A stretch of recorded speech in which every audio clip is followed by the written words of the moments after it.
비타민 먹기 전에 꼭 알아야 할 3가지. 영상이 도움이 되셨다면 구독, 좋아요, 알림 설정 부탁드립니다. 안녕하세요, 구독자 여러분. 오늘은 비타민에 대한 이야기를 해보려고 합니다. 비타민은 우리 몸에서 굉장히 중요한 역할을 하며 제대로 된 섭취는 우리의 건강을 유지하는데 큰 도움이 되는데요. 이번 영상을 통해 비타민이 우리 몸에 어떤 역할을 하는지 알아보고 꼭 알아야 할 사항도 짚어보겠습니다. 비타민은 우리 몸에서 다양한 중요한 역할을 합니다. 여러 비타민들이 다양한 생리학적 기능을 담당하며 건강한 몸을 유지하는 데 필수적입니다.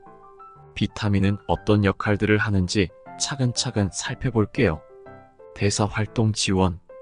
비타민은 우리 몸에서 에너지를 생산하고 대사활동을 지원합니다. 예를 들어 비타민 B군인 티아민, 리보플라빈, 나이아신, 엽산, 코발라민 등은 탄수화물, 지방, 단백질의 대사에 필요합니다. 면역체계 강화. 일부 비타민들은 우리 몸의 면역체계를 강화하고 감염으로부터 보호하는 데 도움을 줍니다. 예를 들어 비타민C는 항산화 작용을 통해 자유라디칼을 제거하고 면역체계를 지원합니다. 조직 유지 및 성장. 비타민은 우리 몸의 조직을 유지하고 성장하는 데 필요합니다.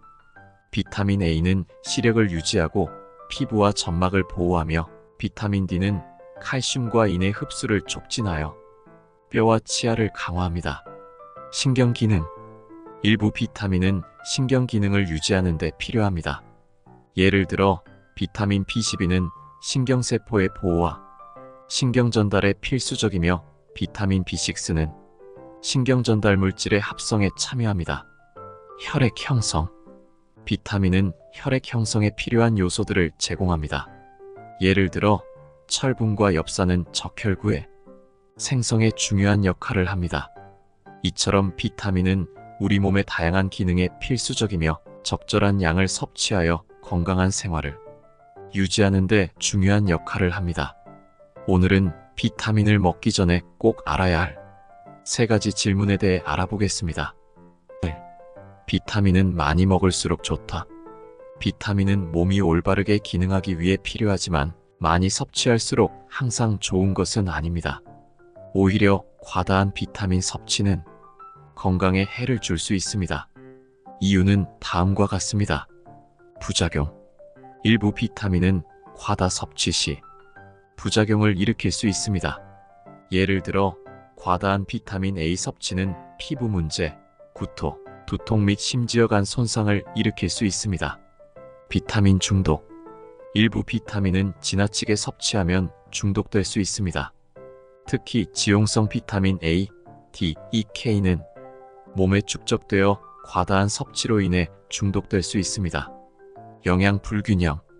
하나의 비타민만 과다 섭취하는 경우 다른 비타민이나 미네랄의 흡수를 방해할 수 있습니다. 이는 영양 불균형을 초래하여 건강에 부정적인 영향을 미칠 수 있습니다.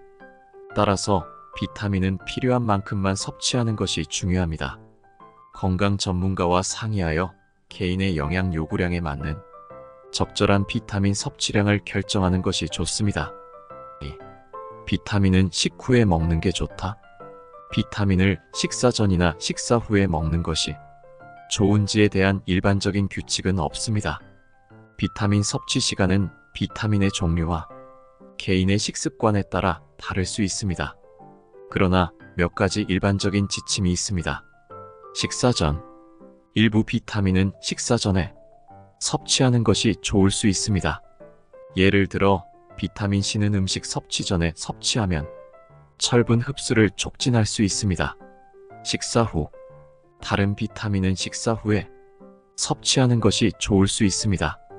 예를 들어 지용성 비타민 A, D, E, K는 지방 함유 식사와 함께 섭취하는 것이 흡수를 도울 수 있습니다.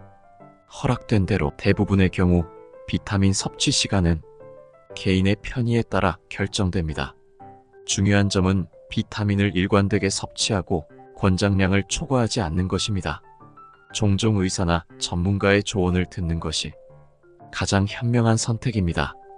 그들은 개별적인 건강 상태와 비타민 섭취에 대한 최상의 공고를 제공할 수 있습니다. 3. 비타민 보충제는 가족 모두가 먹으면 좋다. 가족 구성원이 모두 비타민 보충제를 먹어야 하는지 여부는 그들의 개별적인 건강 상태와 영양 요구에 따라 다를 수 있습니다. 몇 가지 고려해야 할 사항 알아보도록 할게요. 개인 건강 상태. 가족 구성원 각각의 건강 상태와 영양 요구량은 다를 수 있습니다.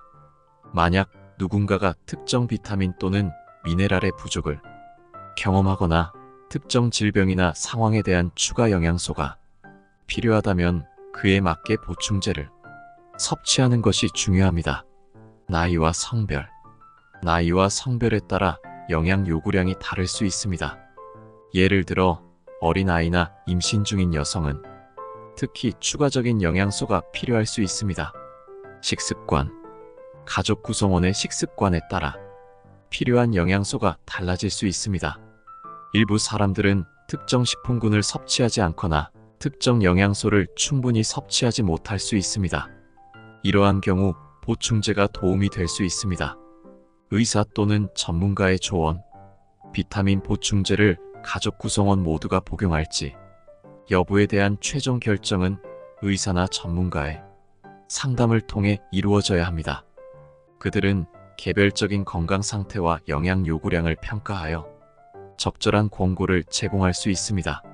따라서 모든 가족 구성원이 비타민 보충제를 복용해야 하는지 여부는 개인의 상황에 따라 다르며 전문가의 조언을 받는 것이 중요합니다. 이렇게 해서 비타민을 먹을 때 꼭 알아야 할 내용들을 살펴보았습니다. 비타민을 따로 챙겨 먹는 것도 좋지만 음식을 섭취할 때 자연스럽게 같이 섭취할 수 있는 방법으로 섭취한다면 건강에 더 도움이 될 거라고 생각합니다.